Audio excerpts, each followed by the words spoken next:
What's up, guys? Thanks for tuning in to the Small Town Roofer podcast. Today, we have a special guest. We have Travis Sliger with Forever Metal Roofing. How are you today, Travis? I'm good. Good. Thanks for taking a little bit of time. We definitely, it's hard to break away from the business to sit down and spend time on something that isn't definitely not benefiting your business. So I truly appreciate you taking a few minutes to sit and talk with me, and we can create some value for some listeners and maybe even learn something from each other here. So I agree. That's kind of what I was going to say in response to when you said it wasn't really valuable to me or accomplishing much here. I think it is. Anytime that you can talk to another business owner, even somebody in the own space outside your own market, it gives you different perspective. You may pick up something that they're doing that you can use. They may identify something that maybe you're doing wrong, that they can make a helpful, constructive suggestion. And I'm happy to do it. That's awesome. So just real quick, where are you located at? So home base is Fort Wayne, Indiana. So Northeast Indiana, just about 2 hours north of Indianapolis, 2 hours west of Toledo, and about 3 hours east of Chicago. Yeah, I saw that you were covering the Toledo area, so I was curious about where you were at. I was up that way not too long ago. I was in Michigan, but just north of Toledo. So cool. Well, why don't we start by getting a little background about how you got in the roofing business and kind of the journey it's been to get Forever Metal Roofing, to the place it's at today. Sure. So really starting from the beginnings, it was kind of just a summer job for me during late high school and college. One summer, I worked very briefly for a roofing company, did some shingling, did some kind of ground guy stuff, flying around, runner, get materials, whatnot, learn the basics, just a pretty bottom end of the barrel labor at that point in time. That grew into, during college, I worked for a commercial distributor at the time. Their name was North Coast, which has since been bought by Beacon. And that's where I learned how to drive my first stick shift. They gave me a stake bed truck and said, hey, you've got to deliver this job to this school in Ohio. And I'm like, okay, deliver it. Which trailer am I using? They're like, no, you got to take the stake bed truck. And it was, technically needed a CDL for that thing. I didn't have one. And he said, you get one clutch. That's what he told me. He's like, you get one clutch. You can burn one clutch, but after that, you can't drive anymore if you burn up more than one. So I burned up the first clutch trying to learn it in the parking lot. And he's like, that's it. That's all you get. He's like, we're going to replace this clutch. And he's like, that's it. So I had to learn really quick how to drive a stick shift. And I learned on a big truck. Did that for a while. I was delivering ISO, TPO, EPDM, stuff like that. And then it was off to school. I played baseball for a little bit in college. Ended up having to leave after 2 years. I was in a situation where stepmother had passed away from cancer. Dad wasn't taking great care of himself, and I needed to work. I needed to make money. So just kind of got into working, got into another industry where I learned and kind of sharpened my sales skills. Got back into roofing because I had a background in marketing and understood that really well. And at that time, Facebook and Google were kind of Wild West. It was untapped potential at that time. It was kind of a wave before it was a wave that if you caught on to it, you were going to do really well. So we were doing that. I worked for a company that did plastic manufacturing for fire apparatus. So any fire truck builders out there, they needed plastic tanks and truck bodies. I worked for that company in outside sales, but I used my marketing skills on the side, I guess, to try to bootstrap myself into the entrepreneurial world. So I would go to car lots or roofers or anybody really to try to generate leads for them and opportunities. And then I ran into a buddy that was working for a roofing company, a metal roofing company. He told me what he was making as a salesman. I was like, there's no way. And, that just kind of snowballed into, I went in, tried to help this company. Well, did help this company with generating more opportunities because all they did at the time was canvassing. They just had door knockers. That was it. Yep.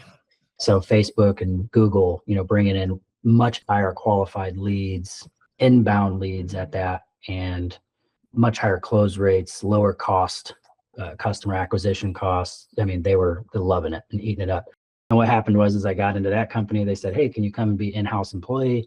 sure, whatever, I came in-house, paid me really good, but then they figured out that I knew more and more about roofing than what they were expecting. So then they started giving me more and more responsibility. Hey, can you go measure this roof? Hey, can you order the materials? Hey, can you schedule this job? It just became a situation where I was doing a little bit of everything, running the business.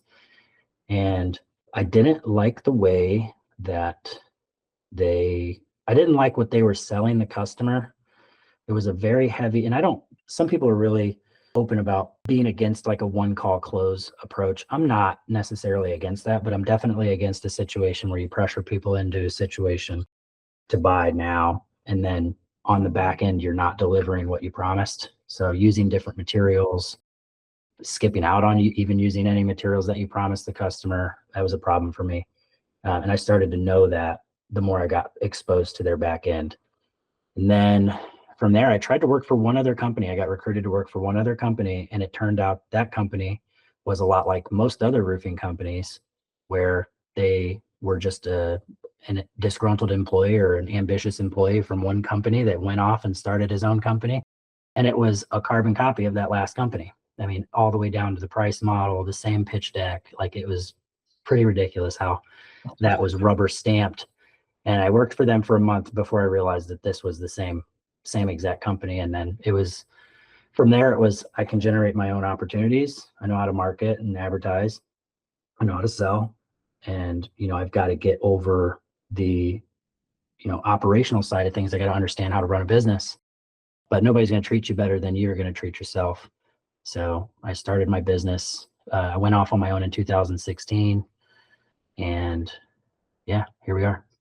So you've been at it a while then. That's impressive. It's funny how many times I talk to folks and they literally started their business out of what I would call a necessity to their community. Because, and honestly, that there were multiple reasons I started my company, but that was the one that kind of the straw that broke the camel's back. That was kind of personal experiences of contractors, friends' experiences of contractors, and me having such a, I would call, well-versed background in it. I mean, I was not a pro, but I was very involved and very handy. And, it was just like, these guys suck. Like I've always said, the number one thing in business is just do what you say you're going to do. That's it.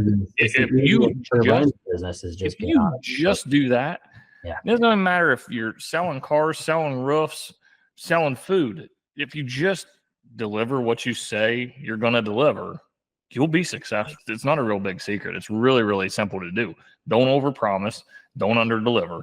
But yeah, I hear that too often. But you have a real interesting company, to me, very interesting, in the fact that you're strictly metal roofing, which is, we always talk about the niches are in the riches. And to me, I went, it took some time, but I niched down to where we offer 95% of our services is roofing of some sort, whether it be shingles, metal, EPDM, rubber, whatever. That's 95% of our business. But you even went a step further and just said, no, we offer one type of roofing, maybe a couple different versions of that type, but essentially only metal roofing. I find that fascinating. I'm actually, we'll probably get into a little bit of a debate here, which I love to discuss, because then I'll learn something. So I never liked metal. One, because I wasn't very familiar with it. Two, most people that wanted it was very, very simplistic homes. Like, you're just two straight run gable, very simple. They're laying it over the old shingles. And to compete with the Joe Blows of the world, it was very tough, because they do it for $500 labor or $800 labor. And it's like, I can't even pay my guys. You know what I mean? They're going with one helper and going out and doing it, and they're not really making profit. They're making a wage, and they're satisfied with it, or the homeowner's just doing it, But when it gets into a more complex roof situation, I was not very good at it, because I just didn't have that great of a background in it. When you get a bunch of valleys and you get the hips and sidewalls and end walls and all that good stuff in a metal roof, I wasn't very good at it. So I always kind of steered away from it. Most guys aren't. Even the guys who've kind of tried to work their way into my space or my niche, we see it all the time. It's just, they're not good enough at it. And that part of it is why we are just a metal roofing company, is because when I started my company, it was purely based around a core value of I believe deep down that this is the best system for a person who is living inside of their forever home. So if they're in, and that's part of where the name came from. So if somebody's living inside of their forever home, they're never moving. They intend to live the rest of their days out in this house. I truly deep down feel that I'm offering them the best option for that. In our market, it's not, we have a lot of Amish. I'm not sure where you're from. Where are you at? Ohio, plenty of Amish. Yep. Okay. Yes, we get a lot of Amish, and we do run into some situations where they're using, Menards metal, cheap grade, zinc coated 29 or 30 gauge, using barn fasteners, no underlayment sorts of stuff. We run into that too, but for the most part, the company was started because of a core value that I felt like this was the best system that I could give somebody long term. I feel the same. I have, I guess, I'm not a fan of shingles, asphalt shingles. I think it's an outdated construction material. It's becoming more gimmicky each year with these manufacturers and their warranties. I think they're cheap. They're not made as well. You don't see roofs lasting as long as they do. I seen that opportunity with metal to provide a permanent roof system for the homeowner. Now, obviously, you need the skilled labor. You need the quality of the materials. You need well-engineered and well-designed systems. And of course, I feel like you could apply that to shingles too. So, absolutely. Yeah. Anybody can nail shingles on a roof, but when you get into the details, it's similar. To do a really quality installation, it takes a really good guy to do it. But so, all right, I'm just going to ask the question, and we'll just start it here because I'm truly looking for an education. Sure. Because I have always, there's this block in my head that says, no, here's why shingles are better. Okay. But I want to learn something. So when you're selling metal, let me ask this first. What are you selling primarily? Standing seam, screw down panel, metal shingles? Metal shingles, modular panels. So you're selling metal shingles that's your primary sell? Correct. Okay. That changes the question a little bit. So where I come from, I don't know that I've even... It's all exposed. It's all exposed or standing seam. That's all they're doing. It's all exposed. Yeah. It's all ribbed, imperial ribbed, barn fastener. That's it. So we'll start there. We'll start with that. We call that. So we've got our own white, we brand everything in-house. I saw it. It looked good. Your website looks good with that white label. Thank you. So we use guard, and then with the exposed fastener, the biggest thing, I think the biggest issue with with the contractor and the homeowner is contractors are selling these homeowners on the fact that this metal roof, this particular system is a lifetime metal roof, but it's maintenance free. There's no maintenance that's required. That's not true. It's not true. These, most fasteners, especially exposed to the weather that we experience and the climate that we're in, we're getting, 1 week it could be 10 degrees with snow, and that same week it could be 60 degrees. So that we're experiencing huge weather swings in moisture and temperature. Those fasteners, it could depend on does the customer have plywood? What size plywood do they have? They got OSB? What do they have? They got spaced pine boards? That could matter. What type of screw are you using? Are you using a number 10 or are you using a 14 or 12? What are you using? That all matters. We are just upfront with the homeowner. We let them know, hey, we're using a premium fastener. We do use an upgraded fastener, and I'll just tell everybody, we use an Atlas Ultimate fastener.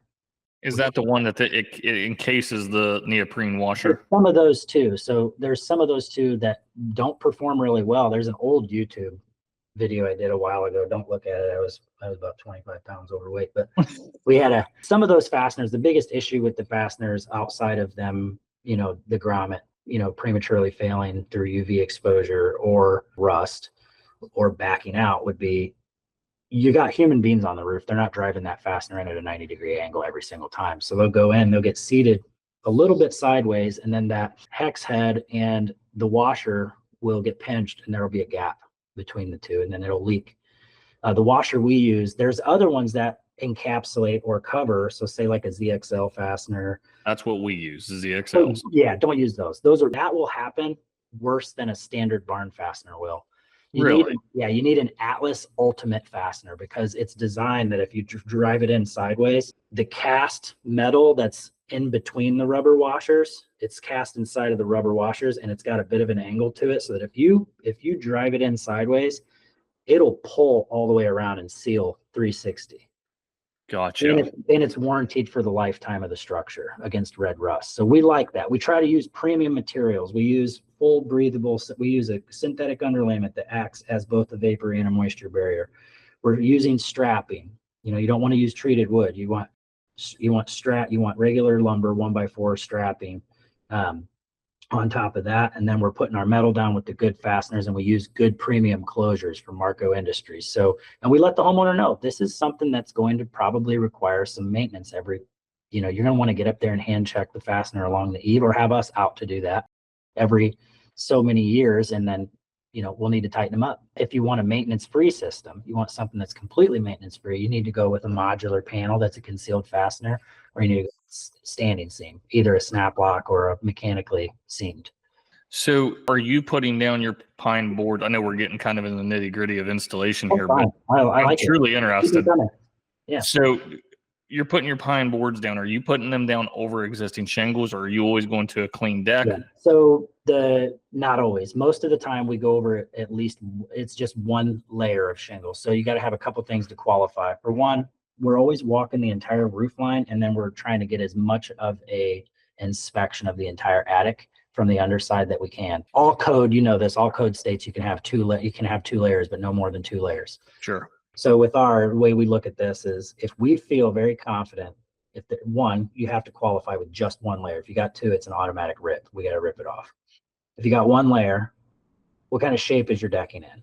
Like, we're going to get a really good understanding of what kind of shape your decking's in. If the decking seems to be in really good shape, everything's solid from top and bottom. Even if you run into a small, say you do a really thorough inspection inside and out, and you run into a small area where a screw's not biting, and you find a small area of rot, you can isolate that little area, cut that out, put a quick plug in, ice and water over top, underlay it, and go from there, and shim if we have to. Sure. But most of the roofs are going over 1 layer of shingles, just because the weight of most of the metal that we have is going to be about 30% of the weight per square foot of an asphalt shingle. Yep. So you don't have a weight issue on the structure. And as long as you're doing your due diligence to assess the shape of the decking and the sheathing, and it's in good shape, I don't feel like it's cost effective to do the tear off. So we do the 1 layer over top, always using an underlayment. With the ribbed, with the exposed, we just use a 1x4. It's just, we like the air gap. We like that radiant barrier there, and gives you a little bit more wood to bite into. Yeah, we've put plenty on just straight plywood, and there's just not enough meat there for that screw to really hold. And then any leak at all, if you try to tighten that screw up, the wood's completely disintegrate. If OSB especially, it's completely disintegrated around that screw. Yep. That you have to go in the bottom side in the attic and put a block in there to suck that thing down tight. I've done it before. I've done it even on repair calls of other installs. So do you sell much of the, like, Imperial rib, the 5 rib panel? Do you guys sell quite a bit of it? Not a ton. So I'd say about 30% of what we sell is going to be that. The rest is going to be modular panels, steel shingles. That's not a ton of standing seam though. No, because I've sort of cornered that with the modular panels. I've worked for years to one of the first things I did when I started my own company was, when you looked at market data back then, at that time, metal roofing was becoming very popular, but it was still early on as far as residential re-roofing went. And, I don't think at that time it was quite 10% of the market yet. Now, depending on what prognosticators you decide to listen to, it's about 15%. It's the fastest growing segment in residential roofing. It's the fastest roofing construction material out there. But I knew that nobody was really doing a good job of creating awareness around the fact that you could have a metal roof and it didn't have to look like a barn. So I would reach out to the other panel manufacturers like Edco. I sent email after email. I try to corner them at trade shows like IRE and things like that. And I'd say, hey, you're using a Kynar finish, you've got a good substrate. The Kynar finish, I feel like, why don't you offer the customer an S&P? Why don't you just give them the choice with the S&P, the Sherwin-Williams S&Ps, Valspars, they're performing out there right now, fade resistance wise, they're performing like an S&P. and they're a fraction of the cost. So why can't would you be open-minded to maybe making some runs with a S&P coating, and maybe, a 28 gauge that's stamped the stamping process gives it additional strength, but maybe a 28 gauge, because I felt like I can justify to the homeowner who's living in their forever home, I can justify 2x of an asphalt shingle. I can't justify 4x. Right. My market is going to be incredibly small. It's going to be onesie, like we just did a 20,000 square foot over near Toledo. And that one was, I never would have been able to sell that job if we would have been 4x an asphalt shingle. And that's about where we run on standing seams, about 4x. Yeah. And you just can't, it's hard. It boils down to, you're only going to be able to sell that system to somebody who's wants it more than they care about money, they have so much money they do not care about what it costs. Right, because you'll never buy 4 shingle roofs. Yeah. If you stay in the same home, you're not buying 4 shingle roofs. Correct. You'd have to have some really bad luck or some really shitty installers. Yeah. Most every roof we see is between 12 and 20 years old. Asphalt. You're right in that range. There's obviously some outliers. Every now and then you run. Well, when you talk about like that, on the long side, we've run into some people who their roof will be like, yeah, my roof's 30 years old. And you get up there and you're like, yeah, you're supposed to freaking replace this thing years ago. But yeah, exactly. You very rarely run into anything less than 12 years old, but you do. But for the most part, about 12 to 20 years is what you're going to get. All of it. You see it just like anybody else. There's a ton of houses that were, roofed with inadequate ventilation. So, you could, if you're being honest with the homeowner, you could say, yeah, your roof got 12 years, but it probably could have got 20 if it was ventilated properly. They put your roof over spaced decking. We see that all the time. It's like you've got pine boards with nice 1/4-inch gaps between each board, and there's nails through there, and you're wondering why you got, shingles blowing off. So non-nailable surfaces. But yeah, back to that. We mostly do modular panels, and we found a company at IRE years ago. This would have been 5 years ago, maybe 5 or 6 years, or 5 years ago, I believe. IRE, and they had some stamped panels up there that were in Kynar, but they also had some siding, rolled off siding, metal siding on their board, and it was S&P. It was a crinkle finish from Valspar. And I was like, what's stopping you from running that coil through that machine? And they're like, well, really nothing. We're not in the US yet. We're trying to gain some traction here in the United States. They're out of Toronto. And we just kind of worked together. And I said, let me prove to you that I can create a market for you down here and that I can sell this. Give me some, special pricing and, like some distributor pricing. We'll cut the distributor out. We don't need the distributor. That's another thing we can touch on that I think is a huge flaw in this industry as far as metal goes. But they did, and it's been off to the races ever since. I think we're closing in on like 400 metal shingles that we've installed. So we've done more of that contractor in the US from that company by far. Wow. Yeah. I know what you're going to say about distributors and metal roofing. We just switched back to buying from ABC, our metal. The reason being, the metal, we were dealing with a fantastic distributor out of Ohio, Premier Metals. Yeah, great company. Great company. They're so freaking good. Yeah. But the problem was they wouldn't deliver to my Charleston location because it's too far south. Yep. And so we dealt with it for quite a while. We were buying from Lifetite in Charleston. We were buying from Premier in Ohio. And it was fine. But then I had a meeting with my ABC manager. I said, look, I'd like to bring my metal sales into one branch. And they deliver, because we're their biggest buyer, they'll deliver. I'll put a branch in Morgantown next year. They'll deliver Morgan. Like they'll just go wherever I want to go, essentially. Or they'll place the order to a different branch through them. Yeah. But I can place my orders with one rep. And that's what I want to do. I want to keep things simple. But I made them price match. So they price match where I get 4% rebates through ABC. It ended up, I'm basically buying a 4% discount overall. But I will tell you, as of right now, It's not as good as Premier.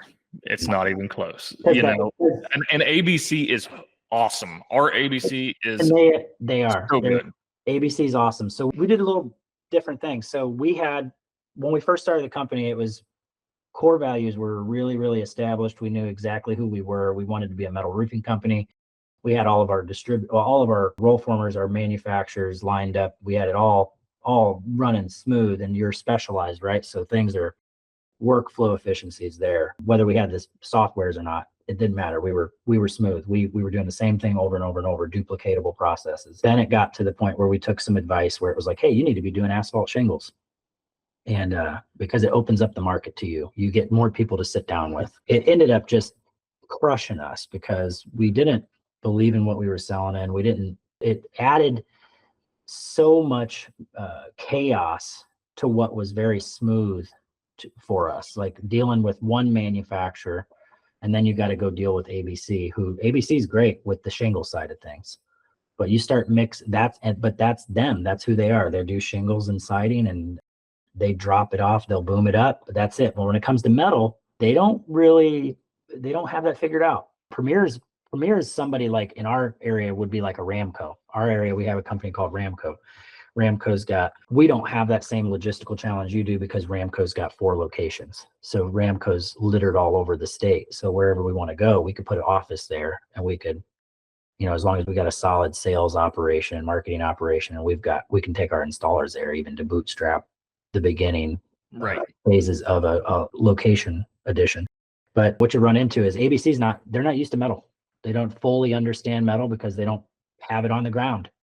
They don't push it. They're bringing it in. And that's another thing that I feel like that's part of where I'll go is in saying that there's a ton of inefficiency from that side of things from metal manufacturers, especially metal shingle manufacturers. Man, they're killing themselves, I feel like, just because they're forcing things through distribution, and they're going through shingle distributors like ABC.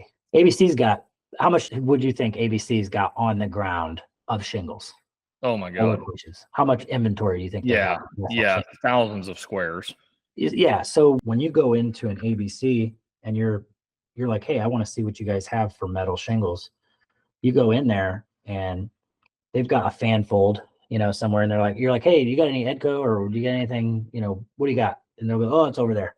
They're not going to take the time to really sell you on it. They don't really want you to buy it because they've got thousands, 100,000, million squares, whatever they got in asphalt. They need to move that. Yeah.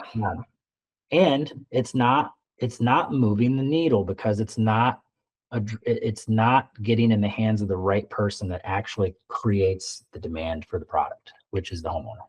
So I've got one more metal specific question, and we can move off of it if you want. But so one thing that I've always, the business owner, bitched about with metal is it's 2 things. It's kind of a double-edged sword, is being short material and excess material. So when I say that is, like, for instance, when you've got a real cut up roof, and sure enough, that's the ones we always end up selling metal on. Big hip job, or not even a hip job, because that one's a little bit easier, but like a job that's got substantial amount of valleys in it. If you're short a piece of trim, a rake gets bent, a piece of cap gets stepped on, you didn't order enough steel, or the other side of it is you measured every panel full length to where you knew you had plenty, and the guys are bringing back 12 sheets of steel to the shop, and I'm like, what the hell am I going to do with all this? You know what I mean? Like, what did I pay for all this for? So I love how do you manage that well? Because I mean, that's been a real challenge for us in metal. So it goes back to being the specialization. It's like the fact that we do this every single day and it's all we do. We've built efficiencies over time. We've learned how to order jobs accurately from the bid process. We understand how to measure roofs. We understand how it gets installed in this area. How are for instance, say you've got a gable roof with another gable coming out of the front like a garage, and you've got a valley there. We understand how to order that material. We take the entire ridge length on the one side and the eave length, and we know we need, say it's 21 feet long. We know we're going to need 3, 6, 9, 12, 6 panels or 7 panels. Yeah, 7 panels full length because they're 3 feet wide if you're doing a ribbed. But we can go all the way down to that end because we know whatever gets cut and trimmed on that one side of the valley is going to be able to be flipped and used on the other side. So we understand we're very, very efficient with waste and calculating waste. For you, if say you do a standing seam or you do a ribbed metal roof, the easiest way to calculate your waste on the bid side of things, this will really help on the bid, is take your square footage, you count the number of rakes, valleys, hips, and however many are total, that's your waste. It'll never be below 10% and it'll never be above 30%. Gotcha. So if 12 you're saying rakes, what'd you say, rakes? Rakes, valleys, hips. So if you've got 12 of those, then it's 12% X. Correct. You just count however many it is. You got a 20 square roof, 2,000 square feet, but you've got 12 complexities in the form of rakes, valleys, and hips. Or 10%, make math easy. You need 22 square of material. Gotcha. Another thing we do is, that's a great tip, that we've kind of evolved a little bit beyond that too. So before, when we first started, a lot of it was we'd measure the roof, either via satellite or hand measurement, and we'd add the waste. Now what we do is I obviously want to have more control over my margins. So I want to understand every single piece of trim that I need to order. I want to know exactly how many rake trims are going to be needed on this job. I want to know how many valley pans are going to be needed, how many cap, all my gutter apron, all my snow rail, how many bags of screws am I using on each job, how many purlins am I using on each job, how many panels. We account for all of that in our quote process. Thankfully, due to ProLine, with the customization, we've got the entire template built out for all of our roof systems. We still use that same waste percentage, but we're finding out now when you're accounting for every single thing, you end up with a little bit extra waste. I would assume you're hand measuring still. All of that gets hand measured. Yeah. Yes. Now, that's the great thing about the modular panels, though. Right. Modular panels, it's just like asphalt shingles. They install essentially. I pull an Eagle View. It tells me what my waste is. I order off of that, and it's spot on each time. I just need to count for I plug in all of my tokens for my valleys, my rakes, my hips, my cap, everything, and it accounts and it populates every single piece of trim. I apply a small waste factor so that I have a couple extra pieces of most critical trims and items that I need. Right. A couple extra box, a couple square extra of panels, and we're off to the races. And we order that, and it's good to go. We love them. We've really systematized that. I mean, it's as long as your sales rep is not a complete fool and able to put numbers inside of measurement tokens, then we've able to just order the job just like you would an asphalt shingle. Right. Yeah. No, and I was thinking about that. Really, it's only the panel steel that issue is really an issue. And that panel steel, that going back to that's just, it's trying to think of an analogy to use, but when you do it so much and that's all you're doing, you learn from mistakes, or you learn efficiencies. You learn, how are we installing this? Are we, when we install this roof, we start here, we get to here. What typically happens when we get to this valley? What are we doing? Well, we can order full length panels all the way to that ridge, and then everything from that, that piece right there, that first cut that we had to make, that angle cut, well, that piece is going to turn around and flip over and go on the long side over here. And then that next cut, that's going to go right beside it. The next one up the valley is going to go there and there. It's like, oh shit, I don't need to order the whole end full length panels. I just need to order to that ridge. Right. Everything will flip over to the other side. Same thing with hip roofs. You learn you understand once you're installing it, how to break it out. And then all I care about on the front end from the sales reps, I just want to make sure that we're accounting for the square footage, the waste, and I want all my trims there. Because we'll figure out, I'm not gonna have my sales guy hand measure the roof. Even though I could, he's trained and he's done it before, but you don't want your sales reps hand measuring that roof. We'll Eagle View that one, and we'll get all the parts and pieces, all the trims and all the accessories accounted for, and because that's a special order that's taken time to get correct. I mean, as long as we know how many squares of this material we're going to have, and the waste, the proper amount of waste, by the time we hand measure it and we put in our cut links, it's all going to match up and we're going to be pretty accurate on our job cost anyways. So Right. yeah, it could be frustrating, especially, and of course you get the ones that are really cut up. And I was going to ask you the question. I was going to ask you, why do you think you keep getting the ones that are really cut up? You know, what kind of, if you were to break out what kind of customer that is and say, what's the home value? What would you assume the household income is? Does it tend to be some, because people do this too with like buying cars. It's like a Toyota buyer and a Honda buyer is different from somebody who buys a Ford and a Chevy, or somebody who buys a Subaru or whatever it may be. Right. So like we tend to get a really educated customer. That's why we get these really complex jobs. A lot of these customers, they reach out. Obviously, we've got a good, strong brand. We're visible. We're strong presence online, things like that. But the most part, it's somebody who has a high value property and they make good money and they've done some research and they know they want metal, or they know that they at least want to move that ball down the field. I think I don't know. I don't know if that's your experience. I was curious to see, Yeah. like, the ones you end up selling are those. And it's like, okay, I'm wondering, are you running into a customer that maybe is a little, is an educated customer? Well, what it amounts to is like, so our average ticket is like $15,000, and in my area, that's a above average home for sure. And the problem with metal is when we get into the more simple homes, we can't really compete because Chuck and a truck will do it for $500 a day, or the Amish will come in, print their own steel on site, and yeah, they do 3 roofs a day because they'll go do them again for $800 a piece, and I can't really do it and turn. I can't do it at all and turn profit. So those guys, those smaller roofs are really hard for us to be competitive on, especially when it's like a layover on shingles.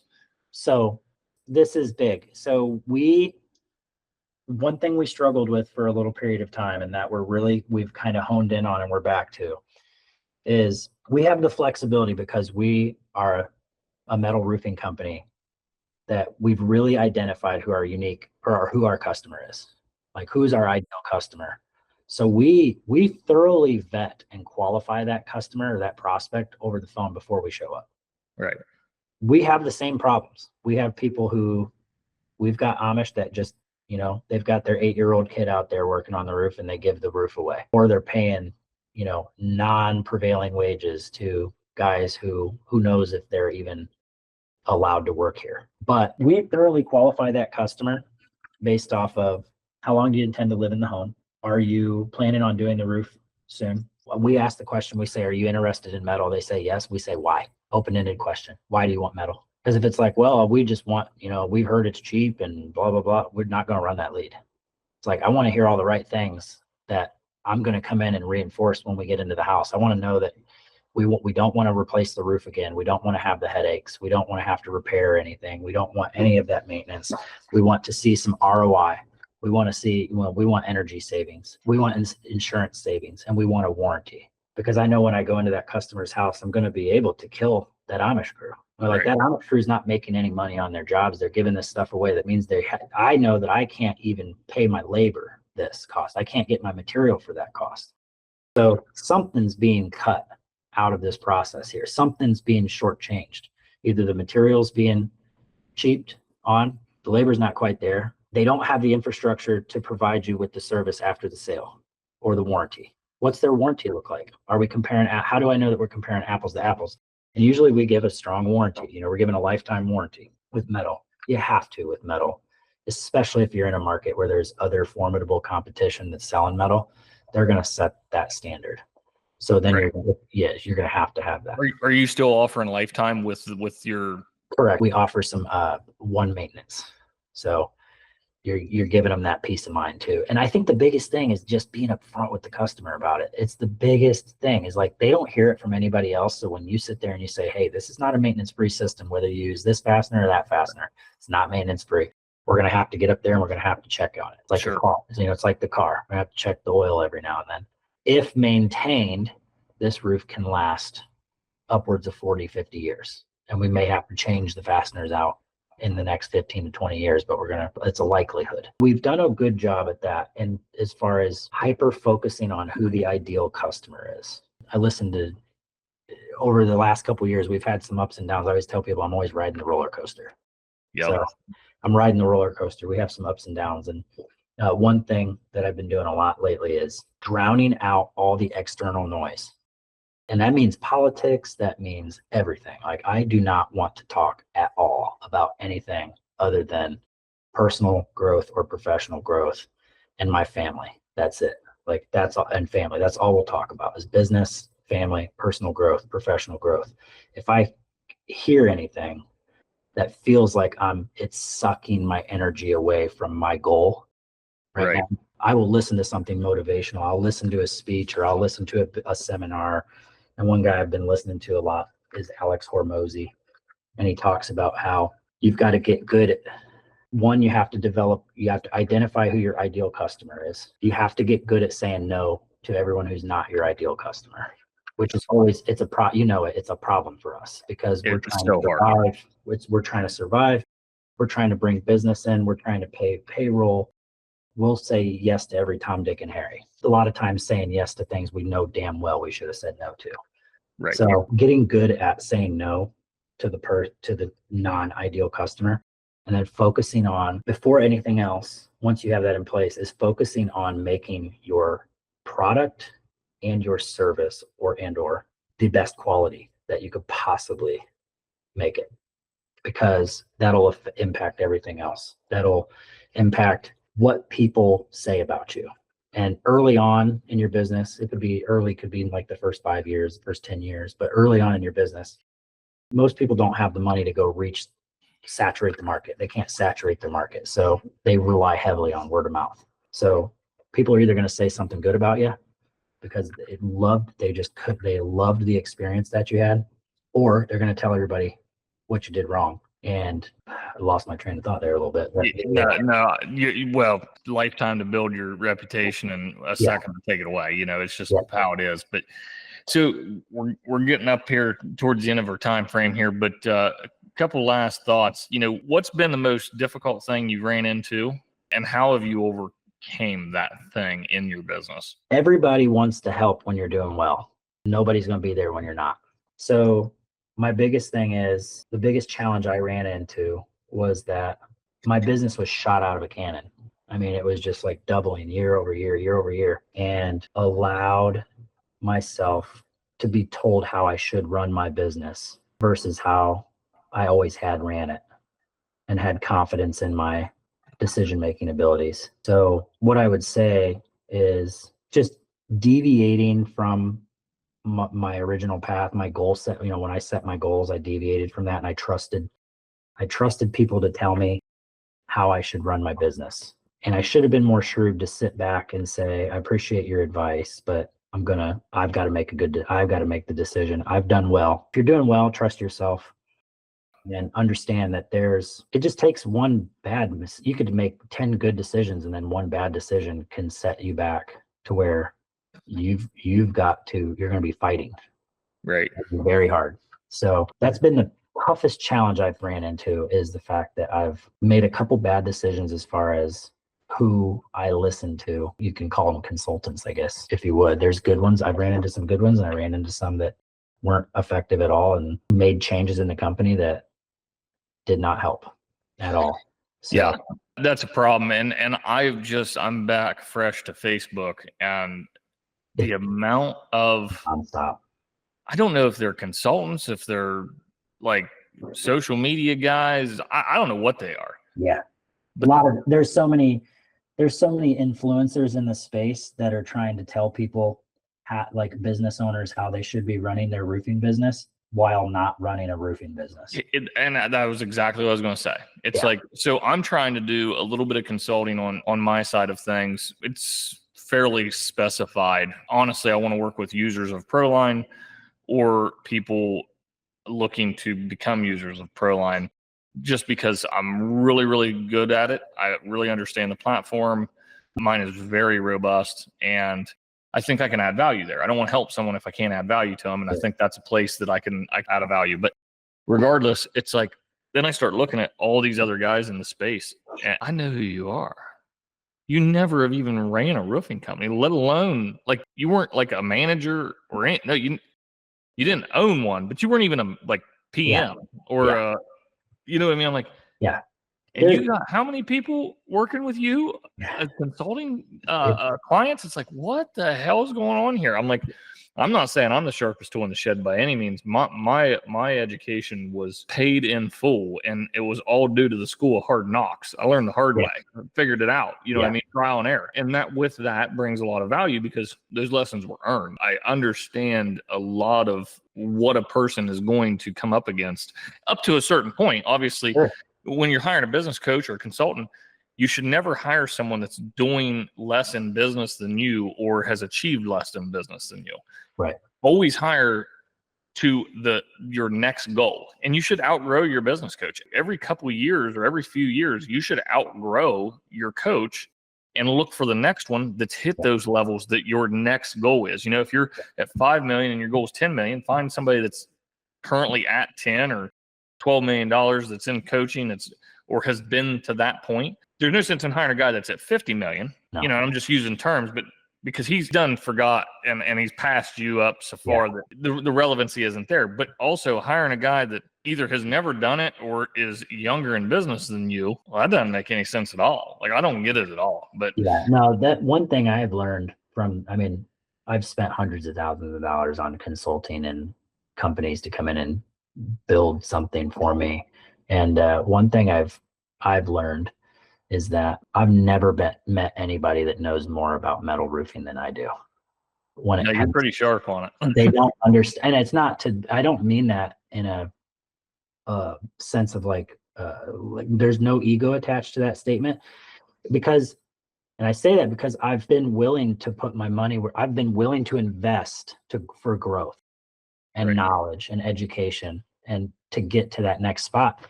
And no one can take their system and turn it and duplicate it and somehow incorporate what we do. Yeah. And all the people that I've really gotten a lot of help from have been people who have had a tremendous amount of success in other industries. They don't have the same biases. They don't look at it as like a metal or asphalt shingle debate. It's nothing like that. They just have a business sense and experience in whatever industry that they're in, that they've been the one who have been able to provide me with the most value. And that most of the time comes free. Yeah. They've been just willing to help. They see that I'm a young entrepreneur. I've had success. I've had struggles. I'm, built it back. And it's like they see, I don't know, they sympathize or empathize, or they just kind of want to, or they see potential and they want to help. But a lot of times people want to be around good people. Yeah, exactly. Yeah, exactly. And most of the time, that's where I've got, in my experience, I've got most of my value from successful people in different industries. And they've just been able to give me a different perspective on things that I think has helped. And they've done it for free. And those people I'm talking about, the people that I have in my mind right now, they didn't charge me a dime. Right. No, they just wanted to help because it's the right thing to do, and you're a good person, and they want to work and help good people. They've been in the same exact shoes that I've been in before. They've been there. They've felt all the pain, all the joy, and they've broke through, and they want to share that with somebody else. And hopefully we can get to that point where we can do that for other people. Absolutely, dude. Absolutely. It definitely needs a thinning of the herd when it comes to it's sickening. We're gonna wrap up here in a second, but I gotta tell you, this is hilarious. So I've been talking with some different people, and they're like, yeah, you should really do this, you should really jump in, you have such a great background and experience level and yada yada, whatever. Because I've worked myself out of the business. I mean, it's not like we're setting the world on fire by no means, but I've got a really, really quality business that generates very good profit that I invest very little time to in today. So I've done something right. I don't know which part of it, but something's working. And so people are like, yeah, you should do this. You should do this. Like, whatever. And these are, different folks from different areas of the world. And so I said, all right, whatever. Well, I'll get back on social media because the only way I can do this to any scale is I have to have some sort of online presence. I mean, nobody's going to know about you if not. The first week in that was the most disappointing week. I'm like, this is miserable. There's like 500 of you people. How many websites did you have built? How many websites have you had to build for your company? Just Two. one? Two, because we rebranded. I was going to say, okay, gotcha. So I was going to say, I've had 3 websites. So yeah, no, we would have only had one. We had a really good one. Don't get me wrong, got updated significantly over the years. But no, the one we've got right now that was for rain stoppers when we made the name change. It's fantastic. It's really, really nice. But I also hired an in-house employee to do it and optimize it and do the whole deal. So, branding is huge. It's honestly, it's kept my business alive. Yeah. All the efforts into branding prior to having any form of struggle or downturn was my brand. My brand was so strong. And brand allows you to, we're learning this now and getting more comfortable in it. But, your marketing can get you in front of the customers and it can get you sales, but your brand allows you to raise your price. Right. And everybody should be putting effort, even a small percentage of their budget, and pull it from marketing and put it into branding. I couldn't agree more. We run just as much brand awareness campaign as we do marketing campaign, to be honest with you. So we split that. So, but anyway, I've got to wrap things up there. We're going to have to do this again and dig in a little bit more. We kind of got off the rails, but honestly, I think it's informative because, like you said, you don't know anybody that knows more about metal roofing than you do. And as of right now, I don't know anybody that knows metal roofing as well as you do. And even though a lot of us are shingle guys, we do sell metal. You know what I mean? And to be more informed about the product, the fasteners, the installation, the things that we were talking about, I have to think that I'm not the only one that feels like I'm going to walk away with there's a huge market for it. I feel that there's tremendous upside with the company, and I think we can be as big as we want to be. So I think you're absolutely right. Yeah. So, and I'm passionate about metal and I want to grow that market overall. I think it helps me too. I think it helps me to help other guys. Yep. I agree. Yeah. Well, I'll be circling back to you through email to get a little more info because I want to know about these fasteners and a couple other things so I can sell the best product. So yeah, if you get another cut up roof, man, send me the hand measurements and I'll work through I'll help you order the materials. We'll do a takeoff together. Hell yeah, that'd be awesome. I would greatly appreciate that. So yeah, no problem. Cool, man. Sounds good. Well, I appreciate your time. It's been, like I said, it's been an education for me. So yeah, thank you. Appreciate it. No, thanks for having me, man. Absolutely. Well, guys, that wraps up this episode of Small Town Roofer Podcast. Travis, have a great evening. You too, man.